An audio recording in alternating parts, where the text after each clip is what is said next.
Okey, so kita nak lihat tentang bab 3, Raja Berperlembagaan dan Demokrasi Berparlimen. Selama ini, mungkin kamu semua pernah mendengar Raja Berperlembagaan. Oh, kita sistem Raja Berperlembagaan, sistem demokrasi berparlimen. Tapi kadang-kadang kita tak faham. Kadang-kadang kita ni cakap je tapi kita tak faham. Apa benda sebenarnya cikgu berperlembagaan ni apa? Raja berperlembagaan ni apa? Tu satu. Kemudian kita tengok demokrasi tu apa? Kemudian satu lagi iaitu yang berparlimen. Apa maksud berparlimen ni? Tak faham lah cikgu. Okey. So kita tengok tajuk dulu. Kita kena definasikan tajuk dulu. Kalau tajuk pun kita tak faham, macam mana kita nak tahu keseluruhan daripada bab ini? Sebab itu kita kena faham dulu. Baik. Raja berperlembagaan. Okey. Raja ni kita tahulah raja kan. Tetapi sebenarnya apakah maksud perkataan ber? Apa itu ber sebenarnya? Siapa tahu? Berperlembagaan, berparlimen. Apa itu ber sebenarnya? Imbuhan ber ni. Untuk apa? Siapa tahu? Ini dulu. Benda yang kecil ni kalau tak clear, macam mana benda-benda besar lain nak clear? So ber tu apa? Siapa boleh bagi tahu? Siapa boleh bagi tahu? Venus? Mungkin Afiq? Untuk buat ayat nampak cantik sikit, suka kau je Dave. Kan? Dia Nakib. Apa itu ber Nakib? Ber tu memanglah ber tu imbuhan. Tapi ber tu apa maksud dia? Okey. Itu sebenar-benarnya ramai yang tak tahu. Rupa-rupanya ramai yang tak tahu. Nasib baiklah. Alhamdulillah. Sebenarnya ber ni begini sebenarnya. Kadang-kadang kita jumpa apa tahu perkataan. Okey, saya berkereta ke Kuala Lumpur. Kadang-kadang kita kata apa? Kadang-kadang kita tulis contoh. Okey, Afif okey berjanggut okey di wajahnya semalam. So contoh ni contoh Jadi sebenarnya ber tu apa? Contoh lain macam contohnya. Sebenarnya ber itu contohnya ber ini sebenarnya bermaksud. Ber tu sebenarnya bermaksud bermaksud ada. So bermakna saya berkereta ke Kuala Lumpur, maknanya saya ada kereta ke Kuala Lumpur. Afif berjanggut di wajahnya semalam, maknanya Afif ada janggut di wajahnya semalam. Jadi maksud perkataan ber tu maksudnya ada. Jadi kalau kita kembali kepada tajuk iaitu Raja Berperlembagaan, maksudnya raja yang ada perlembagaan. Apa itu perlembagaan? Kita dah belajar iaitu perlembagaan ialah undang-undang tertinggi negara. Maknanya raja yang ada undang-undang tertinggi darinya dan demokrasi berparlimen, maknanya dan demokrasi yang ada parlimen. Itu maksud dia. Boleh faham? Maknanya raja yang ada perlembagaan, yang ada undang-undang dan juga demokrasi yang ada parlimen. Itu maksud sebenar imbuhan ber. Jadi sekarang baru kita faham bahawa maknanya raja yang kita nak belajar ni, raja berperlembagaan, maknanya segala perkara berkaitan raja yang ada perlembagaan dan juga demokrasi yang ada parlimen. Itu maksud sebenarnya. Dan parlimen tu apa cikgu? Parlimen tu ialah tempat dia bangunan. Bangunan parlimen tu yang digunakan untuk apa? Untuk persidangan Dewan Negara dan Dewan Rakyat. Untuk apa cikgu?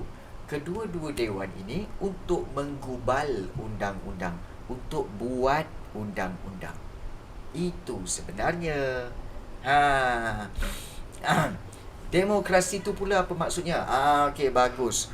Demokrasi itu adalah sistem pemerintahan. Ingat demokrasi ialah sistem pemerintahan yang mana memberi kuasa kepada rakyat untuk memilih pemimpin. Itu sistem demokrasi.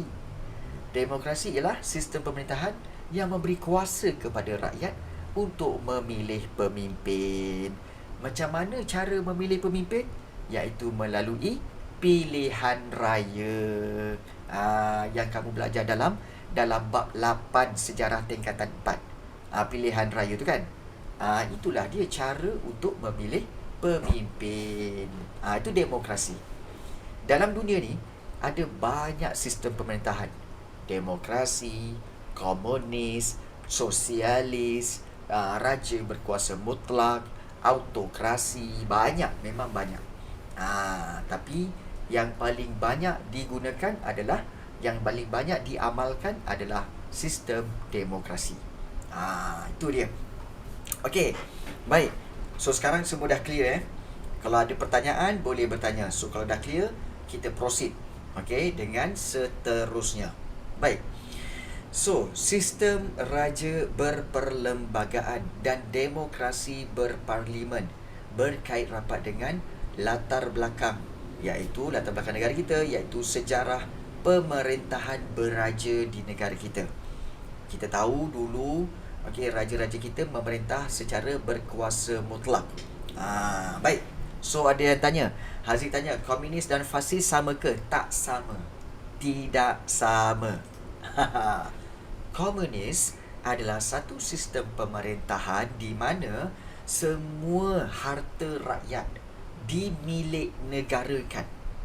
Maknanya, semua harta, tak kiralah perniagaan ke, perusahaan ke, kilang-kilang ke, sekolah ke, dan semuanya adalah milik negara. Waimar rakyat tu sendiri pun milik negara. Jadi segalanya akan diuruskan oleh kerajaan. Itu adalah komunis. Komunis Manakala fasis pula adalah satu semangat. Semangat mencintai negara yang melampau. Dan sanggup berkorban untuk negara secara melampau. Membuat segala-galanya untuk negara. Tetapi dia bukan nasionalisme, tapi lebih melampau, terlebih. Itu fasis. Seperti yang diamalkan oleh siapa? Benito Mussolini. Daripada mana? Daripada Itali. Itu yang kita belajar masa bab yang ketiga sejarah tingkatan 4. Okey. Baik. So kita sambung. Sekejap. Cikgu dengar sesuatu. Kejap lagi kot. Okey. Baik. Majlis Raja-Raja yang wujud.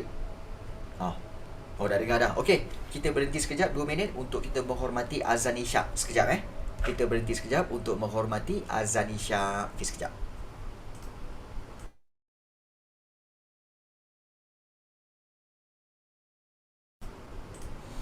Okey, baik. Alhamdulillah kita baru saja berhenti sekejap untuk menghormati azan isyak. Okey. Baik. So kita sambung. Dan sementara itu kalau kamu ada sebarang soalan, boleh tulis dalam Zoom chat Cikgu sentiasa baca. So don't worry. Kalau mana-mana yang tak faham, nak minta cikgu ulangkan, boleh. Tak ada masalah, boleh bertanya. Right. So, kita lihat majlis raja-raja yang wujud seiring dengan pemerintahan beraja menjadi sebahagian daripada institusi raja berperlembagaan dan mempunyai kedudukan dalam pemerintahan. So kalau kamu lihat di sini, majlis raja-raja ni sebenarnya bermaksud sekumpulan raja-raja. Cikgu nak tanya kamu lah kalau kamu ingat lagi, ada berapa orang raja dalam negara kita? Siapa tahu? Ada berapa orang raja? 9. Ya, betul. Bagus Haziq, bagus Vines. Memang kita ada 9 orang raja untuk mewakili 9 buah negeri. Bagus. Dan yang lain-lain tu ada 4 lagi negeri diketuai oleh yang di-Pertua Negeri. So bagus. Baik. So sebagai raja berperlembagaan, kedudukan yang di-Pertuan Agong dan raja akan ditentukan oleh perlembagaan persekutuan dan undang-undang tubuh kerajaan negeri. Maksudnya di sini iaitu kedudukan yang di-Pertuan Agong itu dan raja itu, kuasa dia, pengaruh dia, tugas-tugas dia, peranan-peranan dia, okey, semuanya akan ditentukan oleh Perlembagaan Persekutuan, okey, dan undang-undang tubuh kerajaan negeri. Sebab tu cikgu cakap, okey, negara kita sekarang ni, raja-raja kita bukan berkuasa mutlak. Sebab apa? Sebab raja-raja ni dan agung ini ada undang-undang di atasnya yang dia kena ikut. Apa yang boleh, apa yang tak boleh. So, itu ditentukan oleh perlembagaan. Itu perbezaan antara raja berkuasa mutlak dengan raja berperlembagaan. Kalau raja berkuasa mutlak, undang-undang di bawah dia. So, dia yang akan tentukan undang-undang tu, bagaimana undang-undang itu, semua dia akan tentukan. Kalau di negara kita, beza. Raja yang ada perlembagaan. Raja juga kena ikut perlembagaan. So, ciri demokrasi dan juga pengasingan kuasa dilaksanakan pada peringkat kerajaan persekutuan dan kerajaan negeri melalui sistem demokrasi berparlimen. Maksudnya di sini, kita akan belajar bahawa demokrasi negara kita ni ada dua kerajaan. Kerajaan persekutuan yang uruskan seluruh negara kita dan kerajaan negeri yang menguruskan negeri masing-masing. Dan siapakah yang akan dipilih dalam kerajaan itu? Itu akan ditentukan menerusi sistem demokrasi, iaitu pilihan raya, di mana orang-orang yang menang, wakil-wakil yang menang dalam pilihan raya akan duduk di parlimen untuk menggubal undang-undang. So, itu kesimpulan, ataupun sinopsis daripada bab ini, iaitu raja berperlembagaan dan demokrasi berparlimen. Alright. So, ini baik. Kalau kamu lihat gambar ini adalah gambar di mana tahu? Gambar ini adalah gambar di Dewan Negara. Bukan Dewan Rakyat ya. Dewan Rakyat yang korang tengok tu kan, yang ada bergaduh lah, yang ada caci maki lah, yang ada macam-macam semua tu kan. Itu Dewan Rakyat. Ini Dewan Negara. Dan Dewan Negara akan dihadiri oleh sekumpulan kita kata sebagai senator-senator ataupun ahli senat. Orang-orang dalam Dewan Negara dipanggil senator ya. Dan mereka ini adalah kita kata sebagai pakar-pakar dalam bidang masing-masing. Dan untuk pengetahuan kamu, Menteri Pendidikan, Menteri Kanan Pendidikan negara kita, iaitu Dr. Razi Jidin kan. Dr. Razi Jidin tu adalah salah seorang daripada ahli senator ini. Salah seorang ahli senator ini ya. Sebab dia yang akan menentukan tentang sistem pendidikan dan sebagainya. Jadi orang-orang sini memang orang yang kira hebat-hebat lah dalam bidang masing-masing. Jadi Agong ada. Ni Agong. Agong pun ada. Tapi Perdana Menteri tak ada. Perdana Menteri tak ada kat sini. Perdana Menteri ada di Dewan Rakyat. Perdana Menteri ada di Dewan Rakyat. Kalau di sini ada yang di Pertuan Agong. Gitu. Jadi itulah proses-prosesnya. Nanti kita akan tengok. Baik. So kita lihat di sini ya. Berkaitan dengan latar belakang. Cikgu, saya tiba-tiba terfikir, seorang raja boleh ke memilih rakyat untuk duduk dalam sebuah negara tersebut? Ya. Raja sebenarnya berkuasa untuk memilih rakyat untuk duduk dalam sesebuah negara.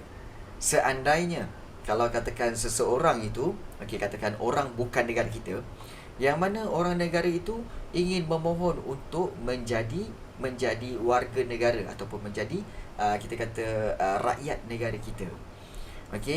Kalau dia minta direct kepada raja, memang sebenarnya tak dapat. Tapi raja akan kata apa? Kamu kena ikut. Kalau nak memohon jadi rakyat, kamu kena ikut kepada prosedur yang telah ditetapkan oleh kerajaan. Maknanya, sebagai raja kata apa? Kalau kerajaan tetapkan yang itu untuk menjadi rakyat, maka better setuju. Contoh kalau katakan seorang lelaki dia nak mohon jadi rakyat negara ini, so dia akan memohon ikut permohonan. So bila dia isi borang apa semua permohonan, kemudian permohonan itu dia tengok apa jenayah dia, ada rekod jenayah ke tak, sumbangan-sumbangan dia, dan juga siapakah dia, adakah dia seorang engineer ke atau seorang arkitek ke yang bagus ke apa semua kan. So seandainya kalau kerajaan pun menerima, boleh, awak boleh jadi penduduk tetap di negara ini, permanent resident, PR, maka katakanlah lelaki itu pergi jumpa sultan, jumpa agung.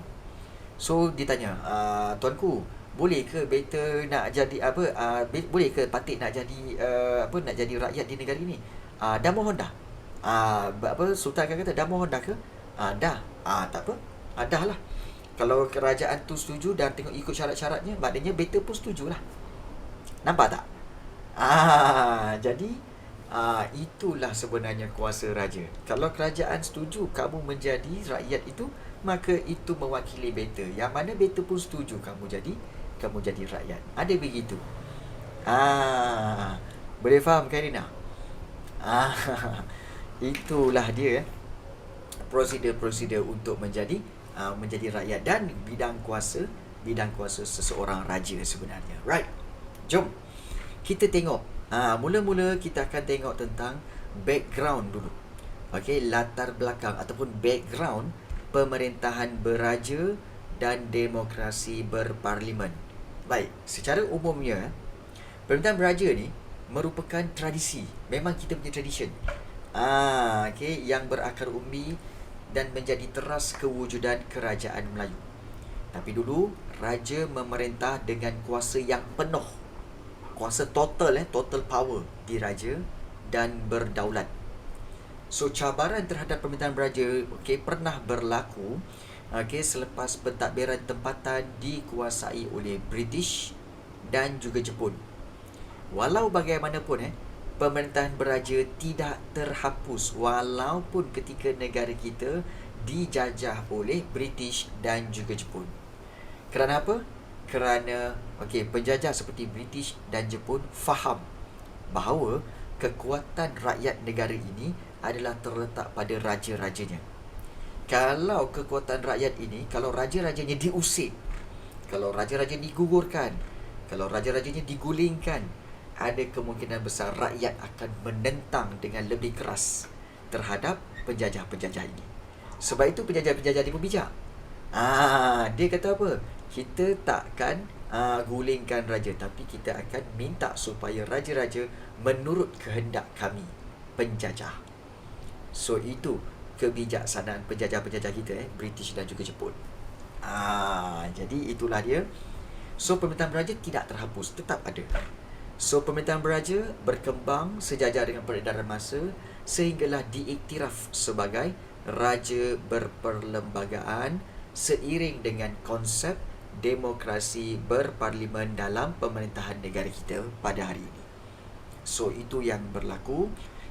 Dan kalau kita lihat pemerintahan beraja negara kita ni memang sebenarnya bermula daripada Kesultanan Melayu Melaka.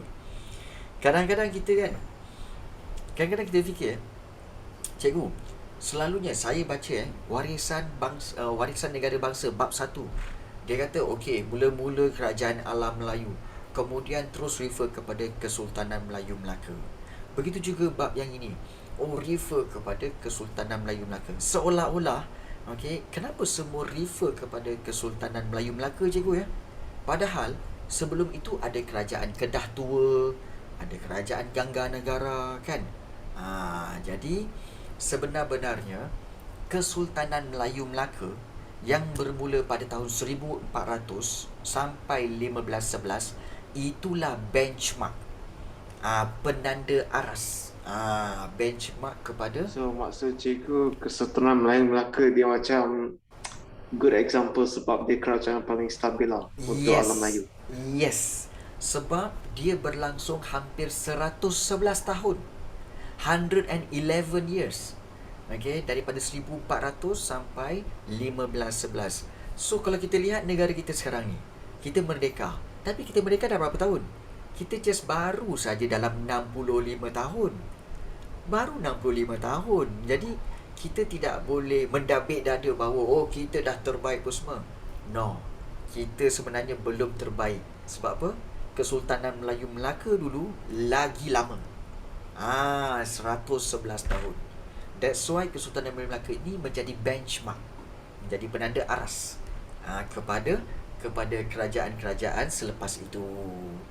Sebab itu kita lihat Kesultanan Melayu Melaka ini, kalau kita lihat, selalunya memperlihatkan, selalu tunjuk bahawa pemerintahan raja yang berwibawa. Raja-raja Kesultanan Melayu Melaka memang hebat-hebat. Rajanya, walaupun rajanya pemerintah yang berkuasa mutlak, itu Kesultanan Melayu Melaka, tapi pada baginda terletak semua kuasa pemerintahan, termasuk apa? Pentadbiran pun raja, perundangan pun raja, kehakiman pun raja. Maknanya jangan tanyalah pasal Perdana Menteri pun semua. Nak tanya straight forward kepada Sultan. Tentang undang-undang, tanya Sultan. Tentang kehakiman, tanya Sultan. So total power pada Sultan daripada Kesultanan Melayu Melaka. Dan pemerintahan pula berdasarkan undang-undang. Kita tahu Kesultanan Melayu Melaka ada 2 undang-undang, Hukum Kanun Melaka dan juga Undang-Undang Laut Melaka. So, keadaan ini membuktikan bahawa kehidupan bernegara dan ciri sistem perlembagaan ini memang terselah, memang wujud pada zaman Kesultanan Melayu Melaka. Dan kalau kita lihat di sini, kamu rasalah adakah total power kepada raja itu sesuatu yang baik? Do you think total power kepada raja itu adalah sesuatu yang lebih baik berbanding demokrasi? Saya rasa tak sangat. Ya. Ada yang kata tak sangat, ada yang kata no. So yang lain-lain macam mana? Do you think? Baik, kata tak. Alright. Baik, bagus pendapat-pendapat kamu. Sebenarnya sistem pemerintahan berkuasa mutlak ini bagus kalau ada kalau dia. Bagus kalau pemerintah itu, raja itu memang adil dan juga memang mengutamakan rakyat, dan ianya jadi bagus. Contoh yang ada iaitu apa tahu? Iaitu contohnya Sultan Muzaffar Shah, bagus. Kemudian Sultan Mansur Shah, itu semasa zaman Melaka memang hebat. Kemudian Sultan Alauddin Riayat Shah, malam-malam Sultan Alauddin dia menyamar jadi rakyat, dia ronda Bandar Melaka untuk tengok rakyat dia. Itu. Jadi dia bergantung kepada raja jugalah. Bergantung kepada raja. Kalau raja tu memang tak utamakan rakyat, jadi memang dia tak baguslah. Dia bergantung kepada raja juga. Nampak apa yang raja tak nampak? Ya, betul. Mungkin dalam negeri yang kecil, contohnya kalau macam negeri Melaka sahaja, dengan seorang raja, of course, raja boleh monitor apa semua kan. So bolehlah raja berkuasa mutlak. Tapi kalau dah negara ni besar macam Malaysia ni, kalau seorang raja nak monitor semua negeri sampai ke Sabah Sarawak, memang tak mampulah dia, betul tak? Betul. Jadi sebab itu perlu untuk adanya sistem raja berperlembagaan ini. Tak lagi jauh lah. Kamu tengok kalau kamu jadi prefect, jadi pengawas dekat sekolah. Jadi pengawas kat sekolah pun dah cukup penat. Bila kamu jaga bahagian, katakan pintu pagar, kemudian berlaku ada budak bergaduh kat belakang sekolah, kemudian kamu semua pengawas dipanggil. Apa yang korang buat? Cikgu disiplin katanya apa? Cikgu disiplin kata apa? Apa yang korang buat ni, pengawas ni? Tak tengok ke ada budak bergaduh kat belakang tu? Korang juga kena, betul tak? Kamu akan cakap apa? Saya jaga pagar, cikgu. Kan? Bila masa saya nak pergi belakang apa semua, mana sempat, cikgu? Betul tak? Jadi itu Betul. pun kan? Siapa kat sini prefect? Ada tak? Kan dalam kelas kita ada prefect tak? Tak ada Tak ada, tapi ada ketua kelas. Ketua kelas. Alamak. Ada juga. Alisa Adriana, prefect. Daniel, prefect. Rizky, dulu prefect. Boleh juga, boleh diterima lah Rizky. Penolong ketua pengawas. Okey. Baik. Dengar cerita, Exco dikira tak? Exco dikira lah, boleh dikira lah.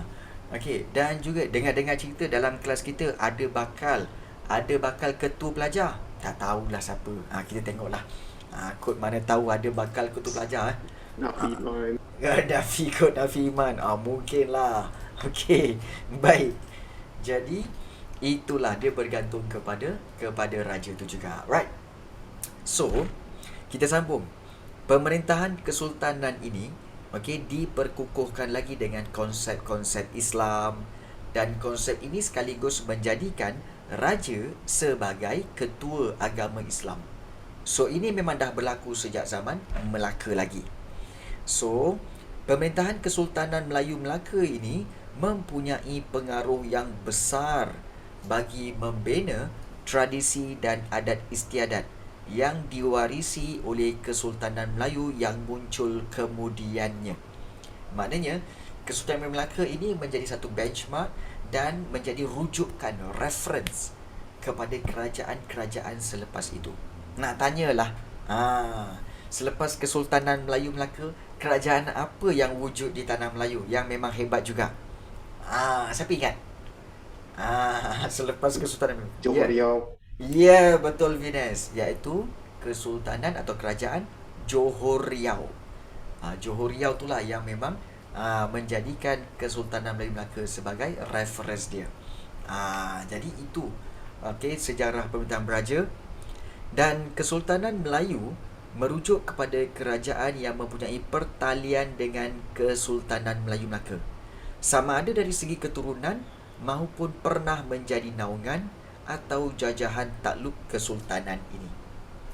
Baik, memang kalau kita ingat lagi memang betul pun. Nanti kita tengok legacy dia.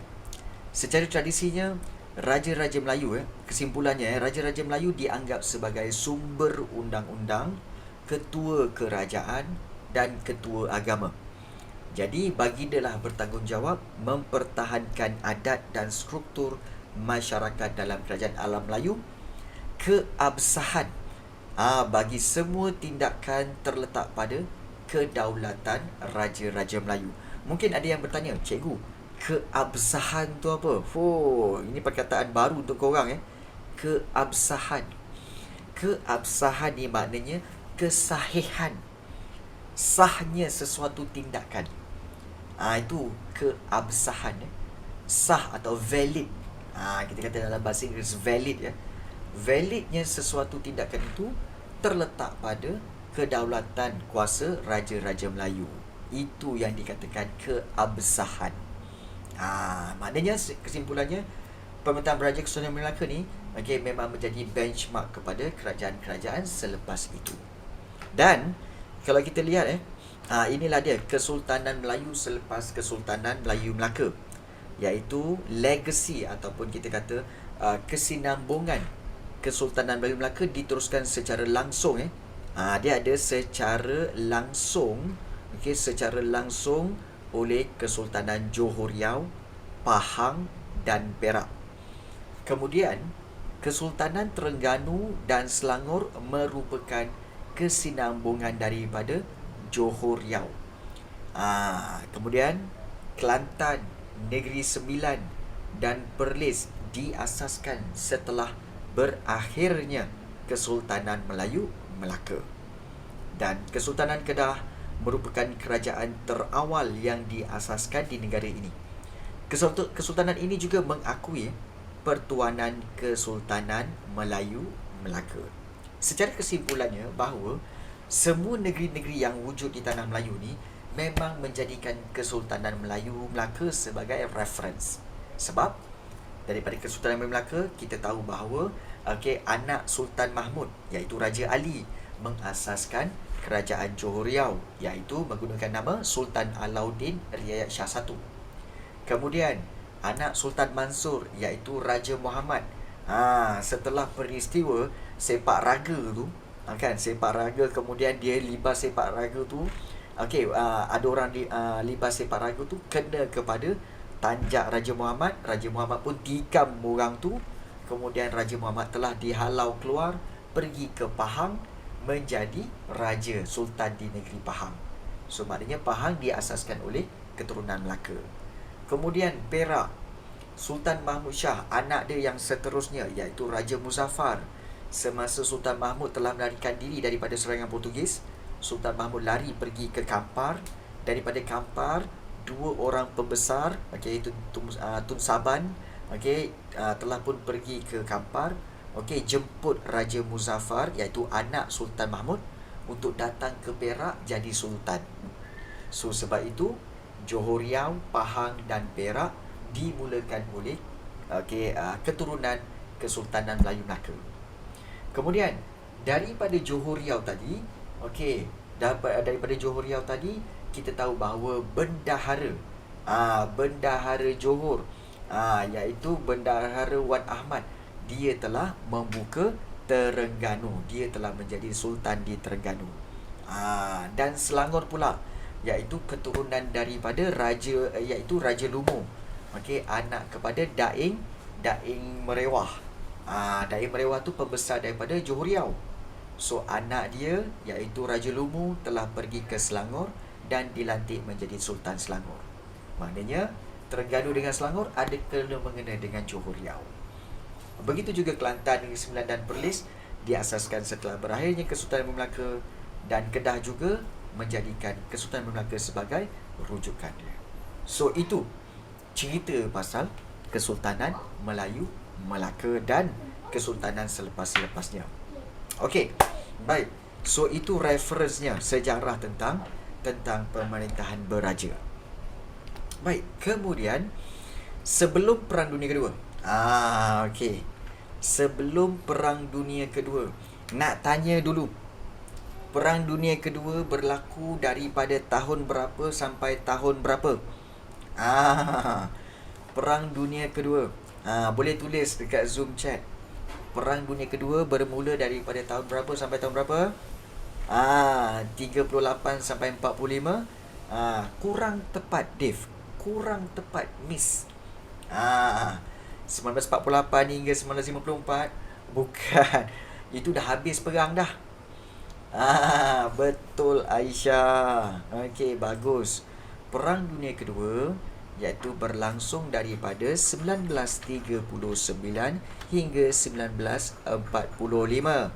Dan ini kamu telah ambil tahu semasa bab yang ketiga, sejarah tingkatan 4. Lupalah tu. Nanti ada yang alasan kata apa? Tak apa cikgu, barang yang lepas jangan dikenang. Oh sudah. Sudah. Okey. Baik. So, kita lihat sebelum Perang Dunia Kedua, maknanya tahun-tahun 1939. Dan sebelum tu cikgu kena ambil air kopi dulu. Terima kasih. Kopi. Teh. Nescafe. Thank you. Baik. Nescafe, tuan-tuan dan puan-puan sekalian. Nescafe. Bismillahirrahmanirrahim. Amboi. Ada hadiah untuk saya tak? Ada, Syah, ada. Sila ambil, Syah. Sila ambil, Syah. Betul sekali kamu punya jawapan. Dah ambil dah, Syah, Okey, baik. So, untunglah ada. Okey. Yeay. Suka hati je. Okey, baik Nazmi. Okey. Baik. Okey, kita tengok sebelum Perang Dunia Kedua. Baik. Semasa peluasan pengaruh British. Okey, ingat lagi semasa peluasan pengaruh British. Kita tahu peluasan pengaruh British ni bermula daripada kedatangan Francis Light. Francis Light take over Pulau Pinang. Ingat lagi kan? Ambil Pulau Pinang, kemudian Stamford Raffles ambil Singapura, dan juga perjanjian Inggeris Belanda. British mendapat Melaka, tertubuhnya negeri-negeri Selat. Kemudian dapat pula Perak, Selangor, Negeri Sembilan dan Pahang, jadi negeri-negeri Melayu bersekutu. Kemudian dapat pula negeri-negeri Melayu tidak bersekutu. Dapat pula Perlis, Kedah, Kelantan, Terengganu dan juga Johor. Dapatlah tiga-tiga itu. Itulah semasa peluasan pengaruh British. So, semasa perluasan pengaruh British tu, pemerintahan Beraja satu menjadi penghalang yang menyukarkan British untuk melakukan penjajahan di negeri-negeri Melayu.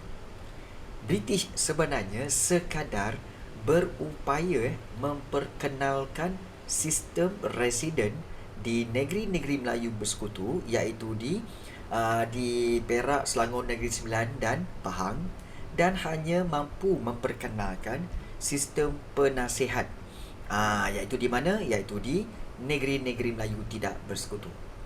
So, Raja-Raja Melayu, okey, namun begitu kita tahu bahawa Raja-Raja Melayu dia tetap memerintah, tapi dengan campur tangan British dalam pentadbiran tempatan yang dimeterai, yang telah terjalin melalui perjanjian ataupun surat perisytiharan daripada Raja-Raja Melayu. Maknanya, British tak mampu nak hapuskan sistem beraja ni. British hanya mampu letakkan residen dan penasihat kepada sultan-sultan ini. Dan penasihat itu pula, okey, raja walaupun begitu raja terpaksa ikut cadangan penasihat dan juga residen-residen tu Kalau tak ikut apa jadi? Kamu tahu tak, ada beberapa raja yang pernah dibuang negeri kerana konflik dengan residen-residen ni. Ada. Contohnya Raja Abdullah daripada negeri Perak. Kemudian ada Sultan Selangor. Sultan Muazzuddin nama dia. Pernah dibuang ke Pulau Kokos. Raja Abdullah dibuang ke Pulau Seychelles. Kenapa dibuang ni? Kerana ada masalah dengan British. Sampai tahap macam tu jugalah. Namun begitu, okey, pemerintahan tetap pemerintahan beraja. Sistem residen tu macam mana? Okey. Baik, ada yang bertanya Okey, baik. Sistem residen, okey, sebenarnya kalau kita lihat dia begini. Okey, ada penerangan di bawahnya. Bagi negeri-negeri Melayu bersekutu, British hanya mengambil alih pentadbiran pada peringkat pembesar negeri. Raja-Raja Melayu kekal sebagai pemerintah berdaulat walaupun dikehendaki menerima nasihat daripada pegawai British yang dilantik sebagai residen. So, residen ni sebenarnya adalah dia mewakili, dia akan buat dua kerja tau. Yang pertama sekali iaitu dia akan menasihati raja dalam sistem pentadbiran. Maknanya kalau katakan raja kata, okey, better nak buat begini. Residen kata apa? Tuanku, you cannot do that, tuanku. Because this is. You should do this. So, raja kenapa? Raja kena ikut nasihat residen itu. Dan juga, okey, satu lagi kuasa residen iaitu apa tahu? Dia take over kuasa pembesar-pembesar ni. Kita tahu kan pembesar seperti bendahara, temenggung, penghulu bendahari semua kan. Residen dia ambil kuasa-kuasa itu dan dia pegang kuasa itu. Contohnya apa? Contohnya iaitu dia mengutip cukai. So, kebanyakan negeri Melayu ni residen yang akan kutip cukai.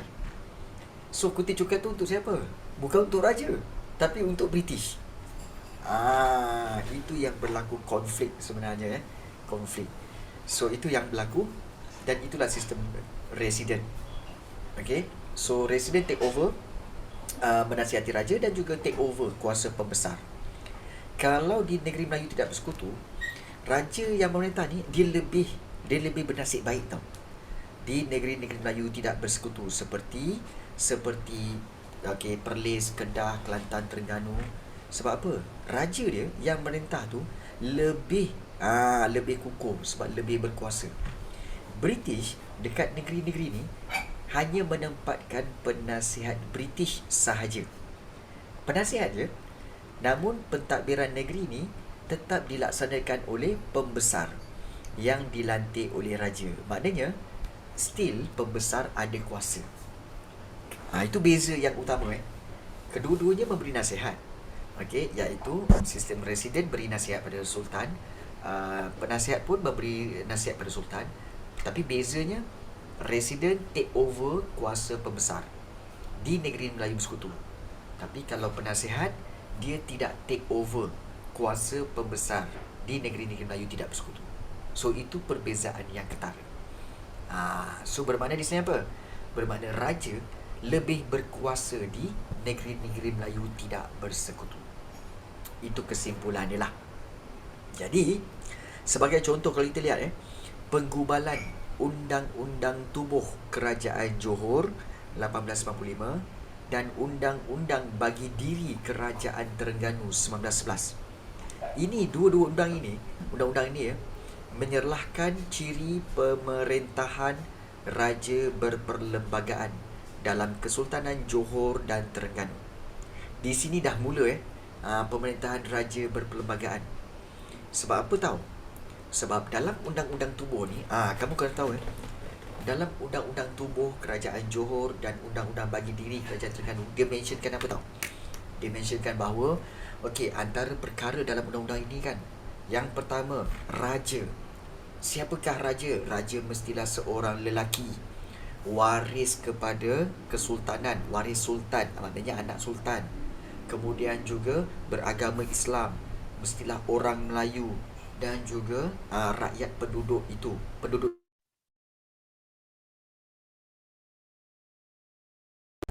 tak dengar boleh dengar? Boleh dengar. Okey. Boleh dengar Jadi, kalau kita lihat di sini bahawa iaitu undang-undang ini telah mentionkan kalau pembesar pula. Siapakah pembesar?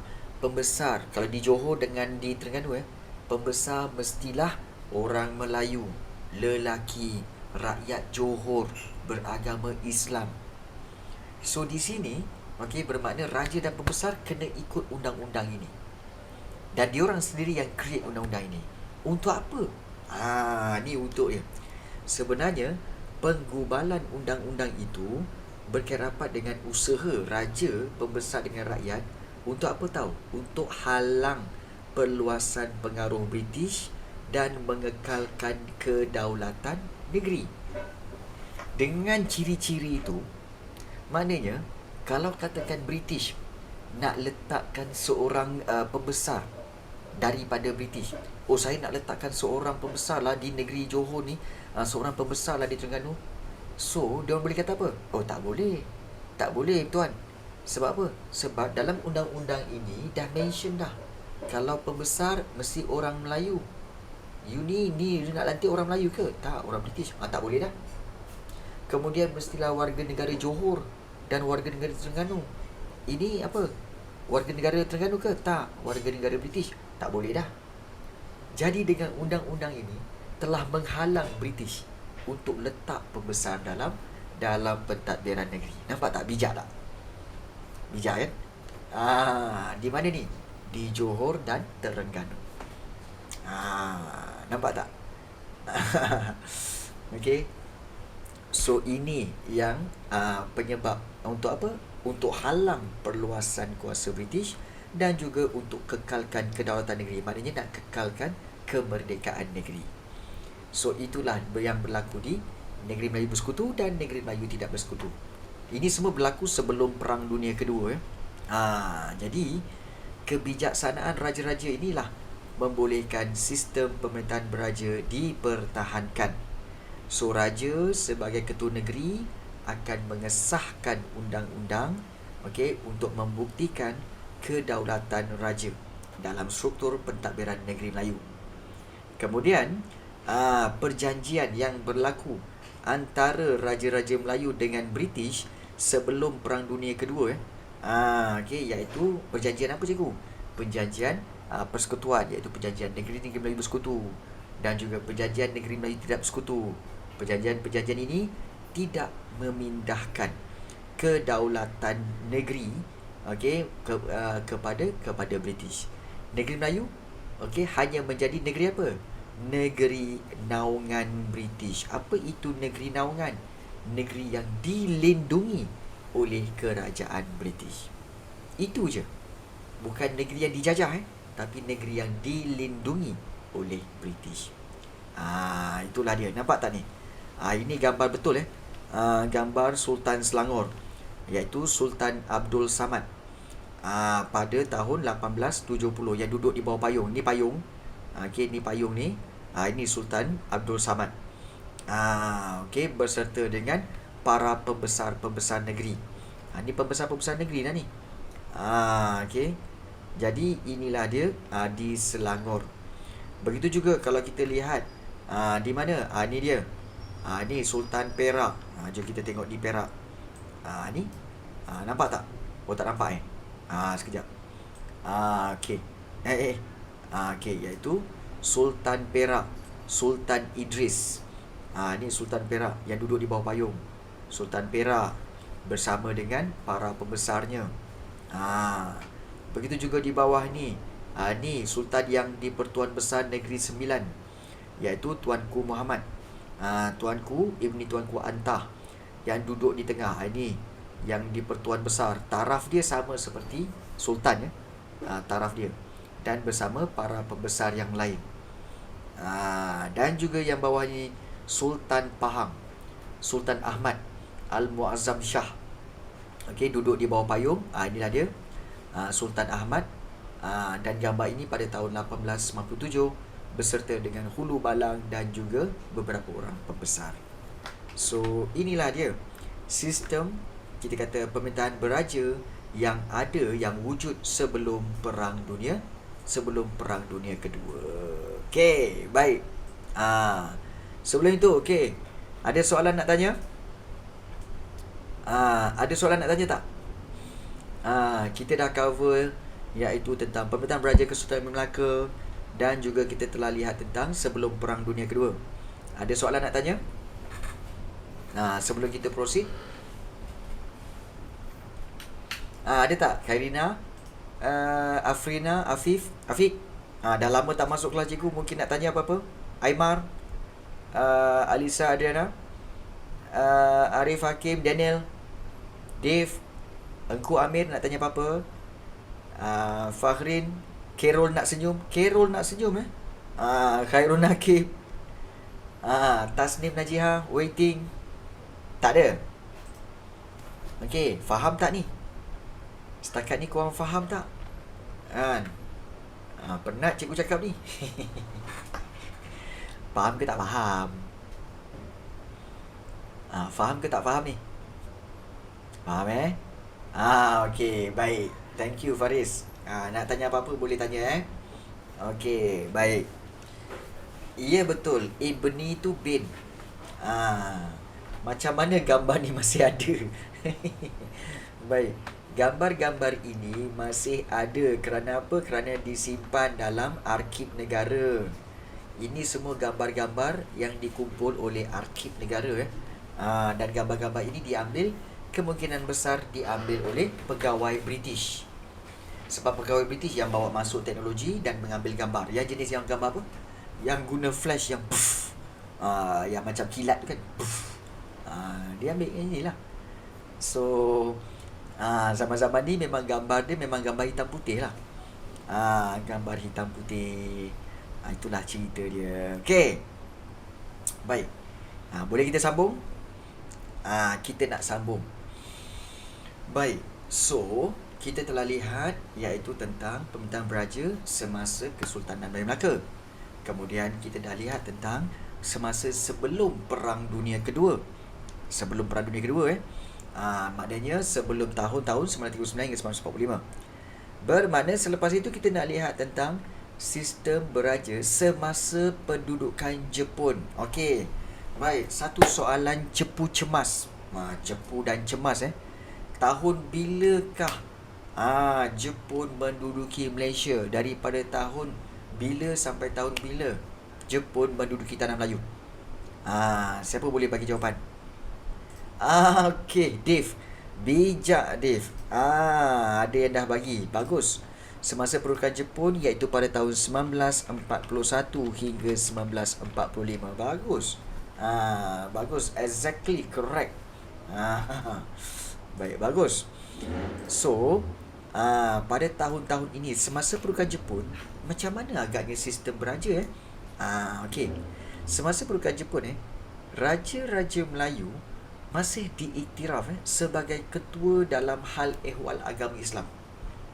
Malah, raja-raja Melayu juga masih memperoleh pendapatan, dapat income lagi, sama seperti sebelum Perang Dunia Kedua. Jadi, pengiktirafan ini, maknanya Jepun mengiktiraf raja-raja Melayu ini, diisytiharkan semasa persidangan raja-raja Tanah Melayu dan Sumatera dengan pemerintah tentera Jepun di Singapura pada bulan Januari 1943. Jadi kedudukan raja-raja Melayu di negeri masing-masing diletakkan di bawah pengawasan Gubernur Jepun di Tanah Melayu. Maknanya Gubernur Jepun akan sentiasa mengawasi raja-raja Melayu ini tentang tindakan-tindakan mereka. Tapi cikgu agak sedikit terganggu dengan satu ayat di mana diisytiharkan semasa persidangan raja-raja Tanah Melayu ni dan juga Sumatera. Maknanya Sumatera ada raja. Ya, Sumatera ada raja iaitu antara rajanya Raja Kerajaan Demak, Raja Kerajaan Jambi, Raja Kerajaan Langkat. Sebenarnya di Sumatera ada banyak raja dan kerajaan Tetapi pada tahun 1945 kalau tak salah cikgu, ataupun 1946 berlaku pembunuhan beramai-ramai. Pembunuhan beramai-ramai raja-raja dan sultan-sultan di Sumatera oleh pihak-pihak yang berkomplot dengan PKI, iaitu Parti Komunis Indonesia, kerana mereka menganggap bahawa raja-raja Melayu pada waktu itu hanya menindas rakyat. Dan mereka, Parti Komunis Indonesia ini, telah pun meniupkan kebencian rakyat kepada raja-raja Melayu. Dan akhirnya apa yang berlaku pada tahun 1946 kata sahabat cikgu, raja-raja Melayu ini telah pun nasib diorang memang kesian. Diorang ditarik keluar daripada istana masing-masing dan dibunuh di hadapan rakyat lain.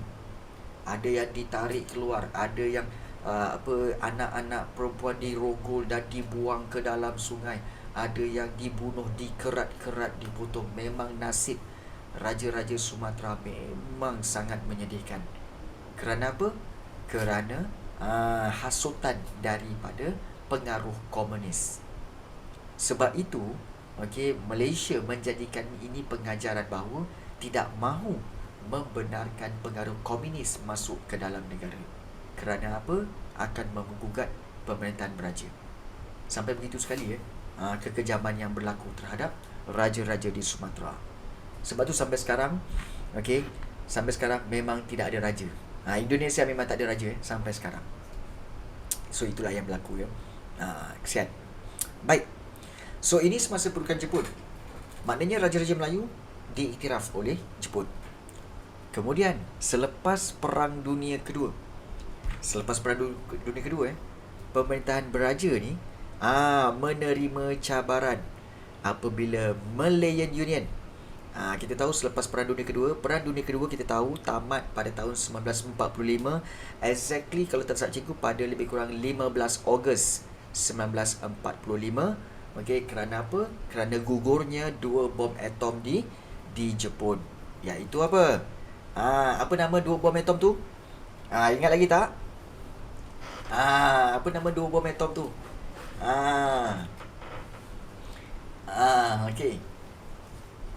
Ingat lagi tak bom atom tu? Tak ingat Nama bom atom tu ialah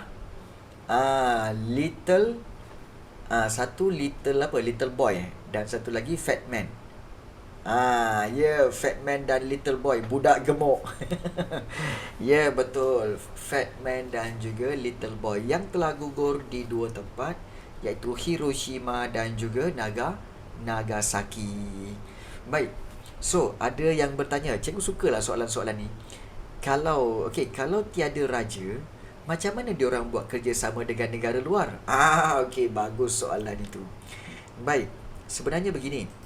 Apabila contoh Indonesia, apabila pemerintahan itu tidak ada raja, maka kita tahu bahawa Soekarno, presiden yang pertama Soekarno, telah mengisytiharkan kemerdekaan Indonesia daripada penjajahan Jepun dan Belanda.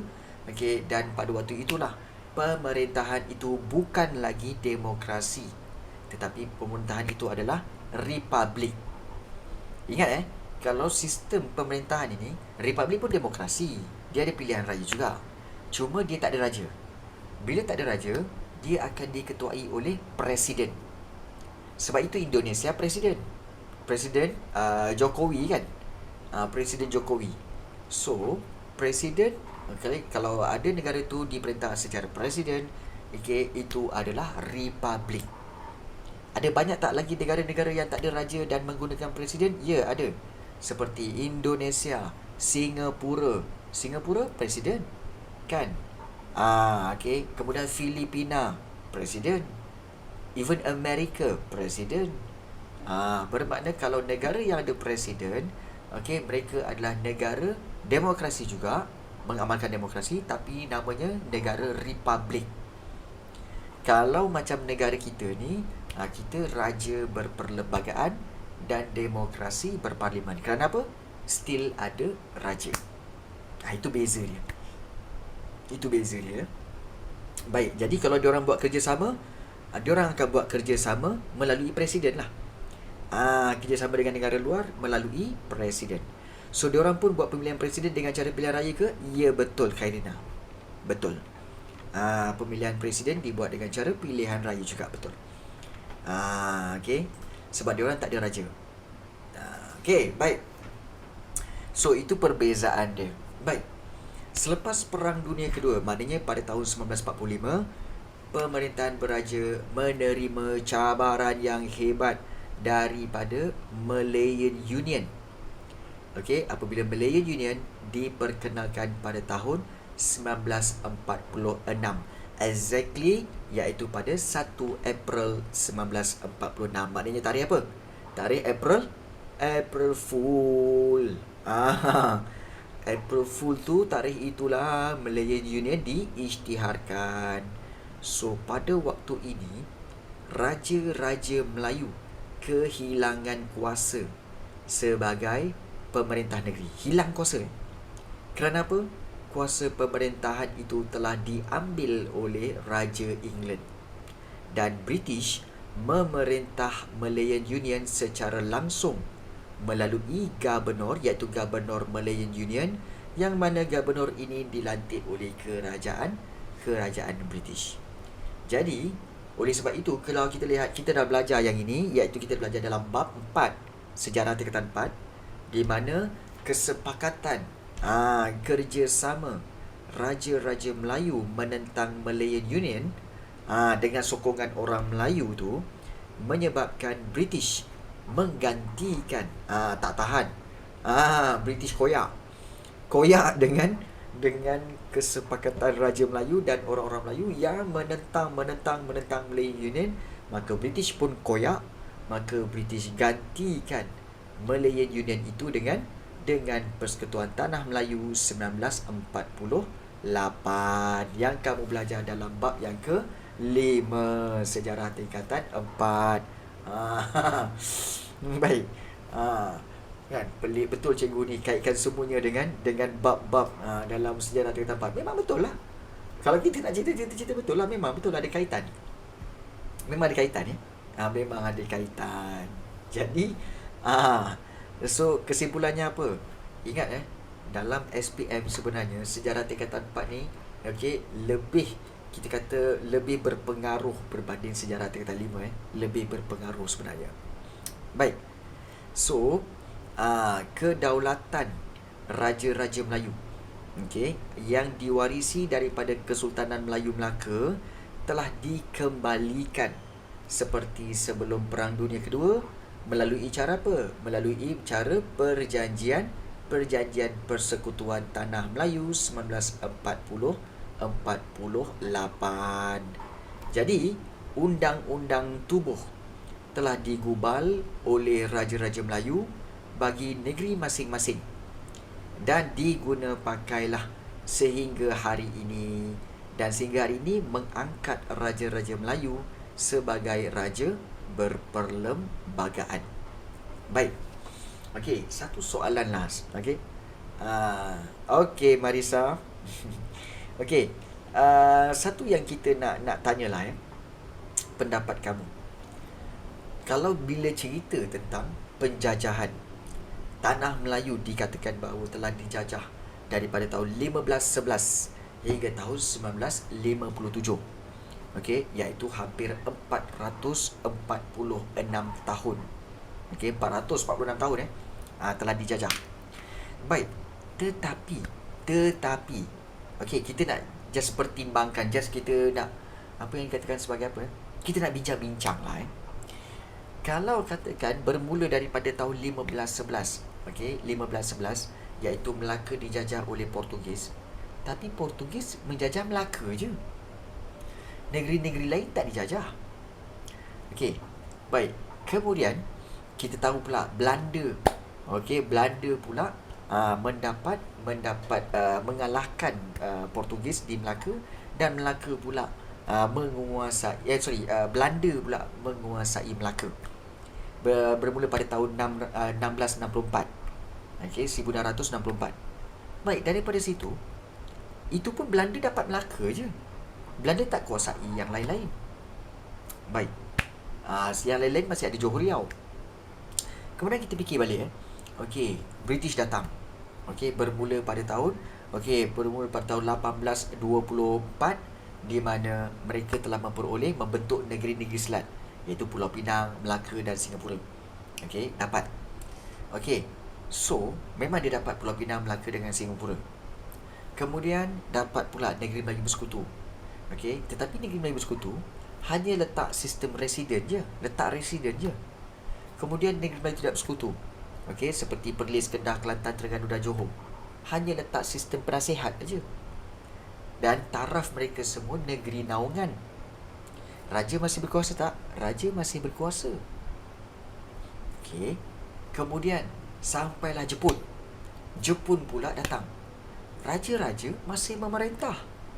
Dan Jepun mengiktiraf lagi raja-raja itu. Maknanya raja masih berkuasa.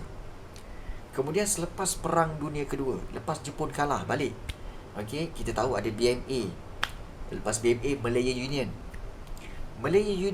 Waktu inilah, okey, daripada 1 April 1946, okey, hingga 1 Februari 1948, okey. Jadi waktu itu British, raja-raja ini hilang kuasa. Raja-raja ini telah menjadi ahli majlis raja-raja saja yang berkuasa atas adat istiadat dan agama Islam. Negeri masing-masing diperintah oleh Pesuruhjaya Negeri British. Oleh kerana penentangan-penentangan 1 Februari 1948, Persekutuan Tanah Melayu pun ditubuhkan menggantikan Malaya Union. Dan kemudian kuasa Raja-Raja Melayu tadi kembali kepada negeri masing-masing, memerintah negeri masing-masing sampailah merdeka 1957. Soalannya, adakah benar-benar negara kita telah dijajah selama 446 tahun? Kamu rasa? 446 tahun? Ya. Ada yang kata ya.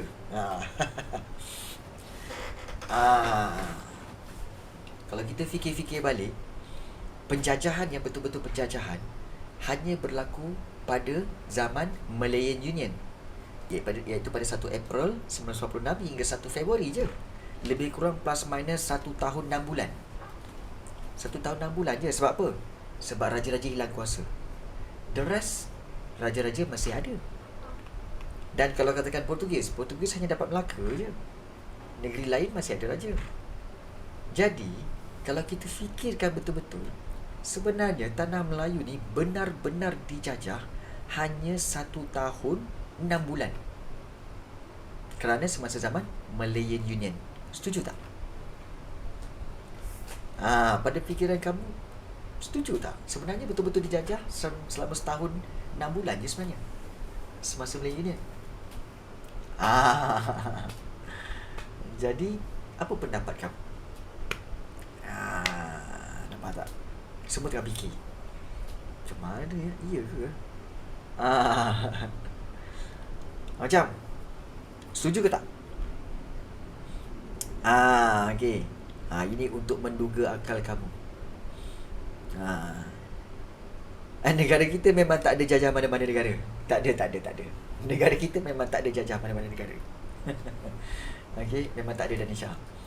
Jadi, sebenar-benarnya, okey, kalau dikatakan negara kita merdeka, okey, sebenarnya istilah merdeka tu adalah negara kita bebas merdeka daripada naungan kuasa-kuasa lain. Itu betul lah tu. Maknanya istilah penjajahan ini ialah apabila kita di take over oleh negara lain ataupun negara kita dilindungi oleh negara lain.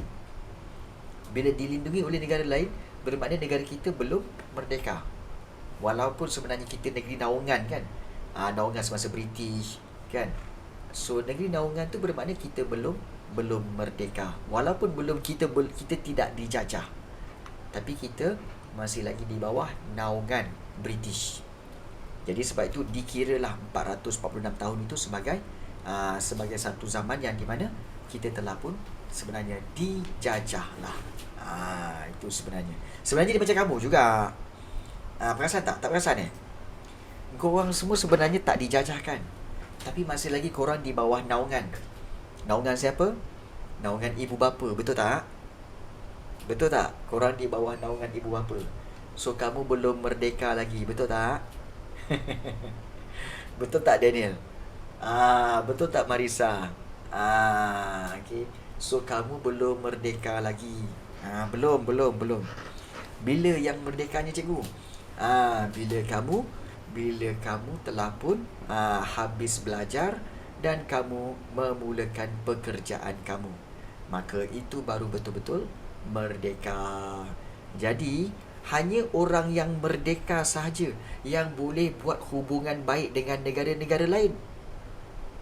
Negara merdeka saja yang layak buat hubungan dengan negara lain. Kalau negeri naungan, negeri jajahan, tak layak buat hubungan dengan negara lain sebab belum merdeka. Maknanya kalau kamu semua ni kan belum merdeka, kamu semua tak boleh buat hubungan dengan orang lain sebab anda belum merdeka, masih di bawah naungan ibu bapa. Itu dia punya yang sebenar-benarnya. Setuju tak? Jadi anda tak boleh sebenarnya tak boleh sebenarnya buat hubungan dengan sekarang ni kan ada kan girlfriend lah, boyfriend lah, itulah inilah kan, crush lah, berbagai semua kan. Anda kena ingat anda belum merdeka lagi.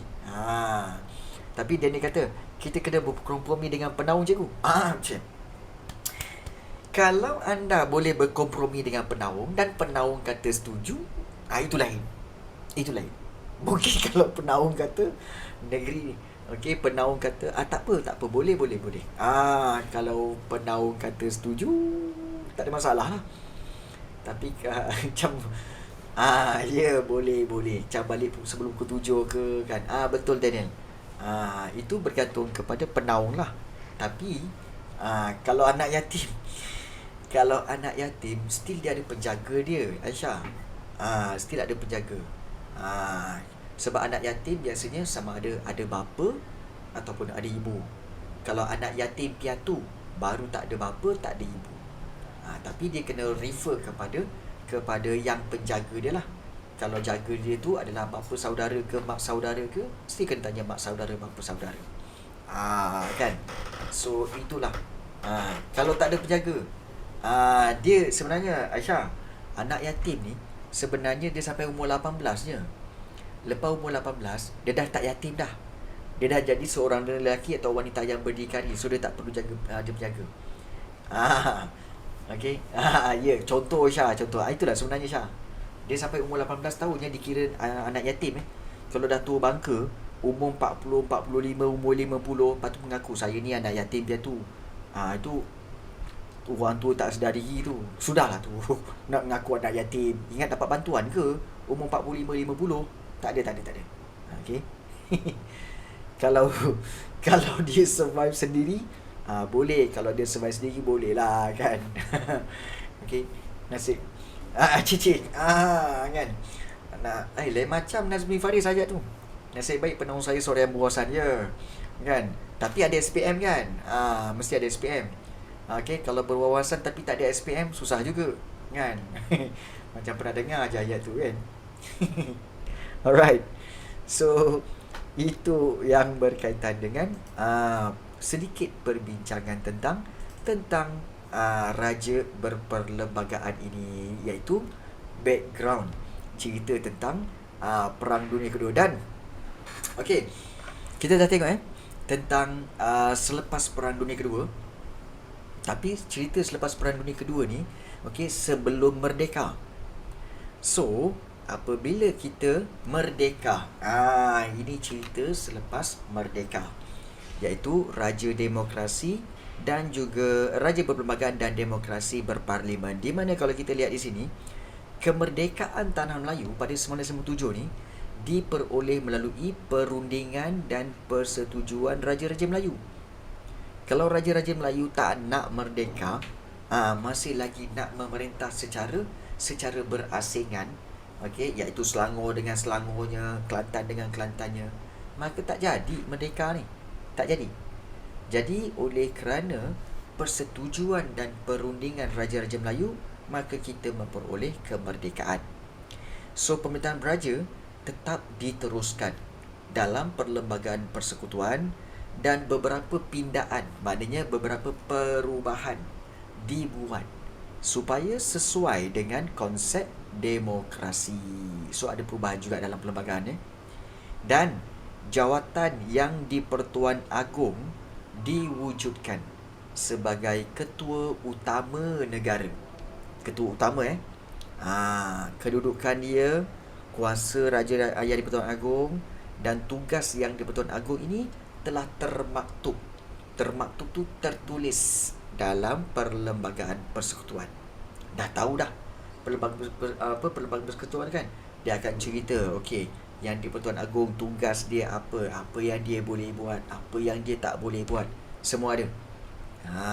Dan ciri-ciri raja berperlembagaan dan demokrasi berparlimen dalam perlembagaan persekutuan telah mengiktiraf raja sebagai pemerintah tertinggi negara. Sementara itu, rakyat diberi hak memilih wakil mereka melalui pilihan raya untuk membentuk kerajaan. Itu kita kata sebagai hak rakyat dalam sistem demokrasi, nak pilih siapa pemimpin dalam kerajaan. Tapi kita tak ada hak kita tak ada hak untuk memilih agung. Kita tak ada hak untuk memilih raja. Saya tak nak raja ni lah, saya nak tukar raja lain. Tak boleh. Itu memang kekal. Sistem raja itu berketurunan turun kepada anak, turun kepada cucu. Itu memang tak boleh. Tetapi yang kita boleh, yang kita ada hak untuk pilih ialah iaitu orang-orang yang membentuk kerajaan, seperti Perdana Menteri, timbalan Perdana Menteri, menteri-menteri yang lain. Itu kita ada hak untuk memilih. Macam mana agung dipilih? Bagus soalan itu. Okey, agung dipilih. Sebenarnya kita akan belajar bab tu. Kita akan belajar soal topik tu dalam bab ni juga. Okey, tetapi secara ringkasnya beginilah. Sebenarnya agung ini dipilih macam ni, iaitu setiap agung akan menjadi ketua utama negara selama 5 tahun. 5 tahun 5 tahun. So selepas itu, kemudian digantikan pula dengan agung yang seterusnya. Dan setiap agung setiap sultan, ada 9 orang sultan, dia telah bergilir-gilir. Dan giliran tu dah ditetapkan dah. Ditetapkan Mula-mula sekali iaitu agung kita daripada Negeri Sembilan. Kemudian Selangor. Negeri Sembilan, kemudian Selangor. Kemudian ada negeri-negeri lain sampai sekarang ni, okey. Ada susunan dia. Dan sekarang ni kita, okey, agung kita daripada negeri mana? Agung kita sekarang daripada negeri mana? Siapa tahu? Agung kita daripada negeri mana? Yang sekarang ni. Ya, betul. Agung kita sekarang daripada negeri Pahang. Selepas ini, okey, selepas habis 5 tahun, okey, agung daripada negeri Pahang ni akan turun tahta, turun daripada jadi Pertuan Agong, akan digantikan pula dengan agung daripada negeri mana? Sultan daripada negeri mana?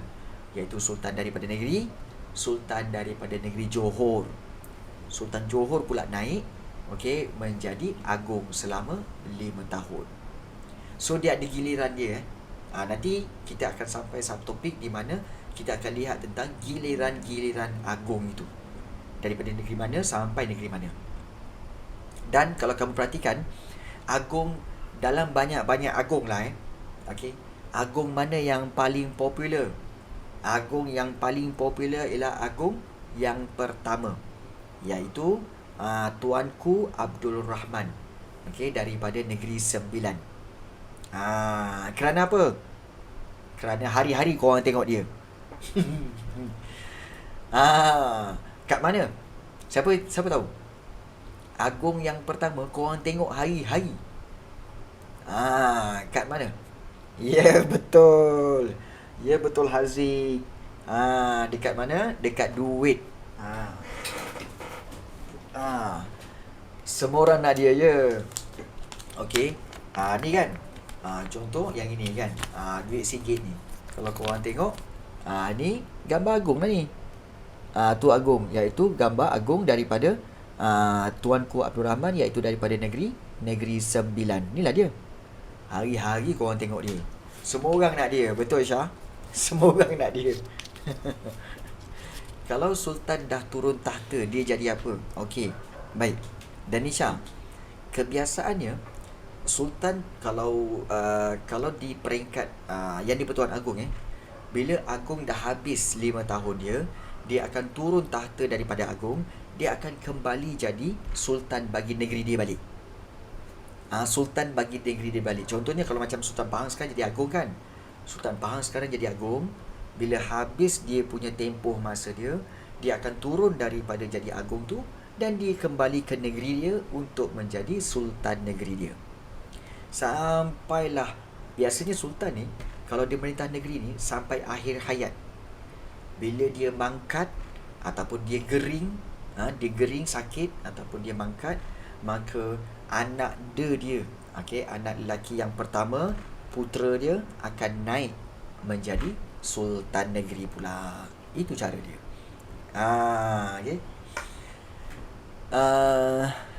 Okey, kalau turn sultan tu jadi agung, dia mangkat before jadi agung, sultan tu dia skip ke cikgu? Okey, baik, dia macam ni. Let's say like, katakanlah sekarang ni Sultan Pahang. Baik, selepas ini Sultan Johor. Katakanlah na'udzubillah min zalik lah katakanlah Sultan Johor mangkat, belum jadi agung lagi. Sultan Johor mangkat. Katakan yang naik TMJ. Kita tahu kan TMJ?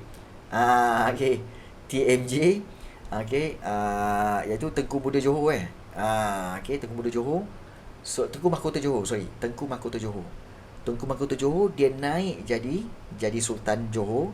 Maka bila sampai turn je, tamat je yang Pahang ini, Pahang turun, maka giliran tu akan diberikan kepada Sultan Johor tu juga. Maknanya TMJ jadi agung lah. TMJ jadi agung. Itu cara dia.